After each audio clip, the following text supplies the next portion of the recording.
Every structural engineer currently designing a bridge to span a river, every intensive care nurse preparing a critical IV line in a hospital, and every commercial airline pilot currently guiding a flight through a storm was once a helpless newborn baby asleep inside a quiet nursery. Which means, today's economy wasn't actually built by today's decisions. What we experience as economic reality is merely a physical echo of the distant past. Behind the stock markets, the high-tech factories, and the bustling streets lies a hidden mechanism. To find it, we have to look at a barrier that even the wealthiest nations cannot break: the speed limit of money. You can print trillions of dollars practically overnight. You can deploy that capital to pave massive new highways in 5 years. You can build advanced manufacturing plants in less than 18 months. But money cannot buy time, and money cannot skip human biology. Experienced workers take decades to create. No amount of investment can turn a toddler into an expert programmer next week. Because of this fixed delay, our civilization has always run on trust. For generations, this system worked so perfectly we thought it was automatic. We assumed each generation would naturally produce the next workforce. We never noticed that birth rates shape our reality with a multi-decade lag. Let's look at a concrete example of this delay in action. Imagine it is the year 1995 in a typical growing city. The city needs 100 kindergarten classrooms to hold its children. But that year, families quietly decide to have fewer babies. In 1995, absolutely nothing happens to the local economy because of this. The stock market continues to rise and businesses hire normally. Fast forward 30 years to today in that exact same city. 100 experienced senior workers are officially holding retirement ceremonies. The businesses look to the younger generation to fill these empty seats. But there are only 60 qualified young graduates walking through the door. 40 critical jobs instantly become empty space, starting a crisis. This isn't just an abstract statistic. This is a physical chain reaction. Let's watch how this system actually breaks down inside a local hospital. The hospital cannot hire enough new nurses because they simply do not exist.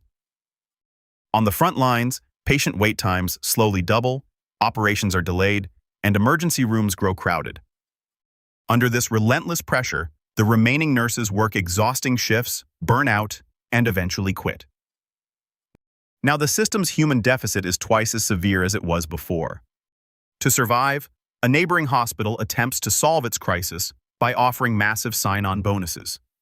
They aggressively poach staff from the first hospital, draining its remaining workforce. Soon, both institutions are spending vastly more money just to provide the exact same level of care. This hyper-competition drives up operational costs across the entire industry, stalling progress.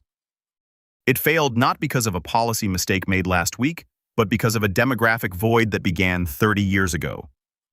Of course, population isn't destiny, but it is one of the few economic constraints that cannot be expanded overnight.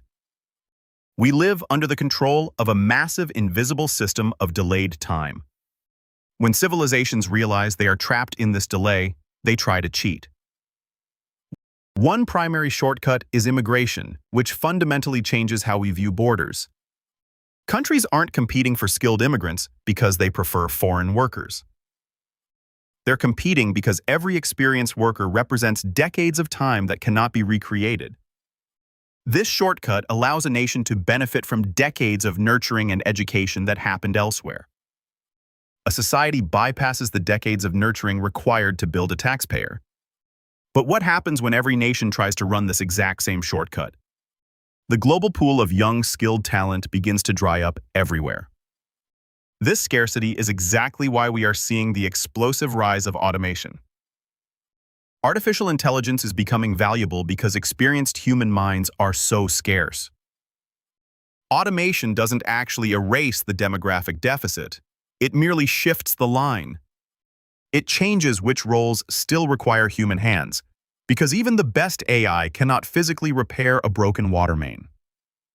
So governments turn to their final option: delaying retirement. Keeping one experienced worker active today is faster than raising a new one. We are asking our grandparents to work longer because we missed our historical window. Imagine opening today's latest glowing gross domestic product report. You see a number representing our current economic progress right now. But what if you aren't actually measuring today's performance?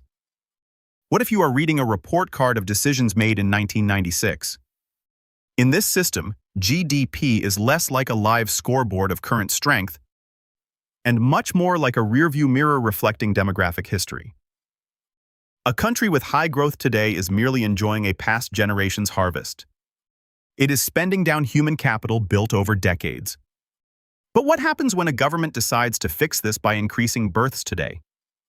If a country successfully increases its birth rate this year, the clock resets.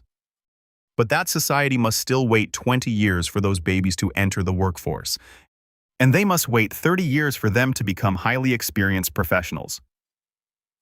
By the time an economy realizes it doesn't have enough workers, it is already about 30 years too late to change the outcome. Because our civilization doesn't run on money, it runs on time. This was never really a story about economic data or GDP percentages. It was never really a story about birth rates or political policies. This is a story about the fragile nature of human civilization itself.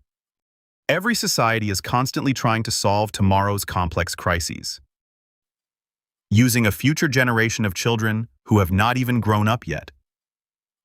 The biggest economic investment any society makes never appears on a stock exchange. It starts quietly in a delivery room, completely out of sight. When you look at a newborn baby, you are not just looking at a family's joy. You are looking at the foundational infrastructure of the world 30 years from now. The ultimate limit on human progress is not money, oil, or technology. The ultimate limit is our willingness to invest in a future we won't live to see. Which makes you wonder, if the clock has been ticking this entire time, what happens when the generation we relied on to retire suddenly cannot afford to? In our next video, we will explore why retirement as we know it might disappear forever. Thank you for watching You Know What. Subscribe to see the world's hidden mechanisms clearly. We will see you in the next discovery.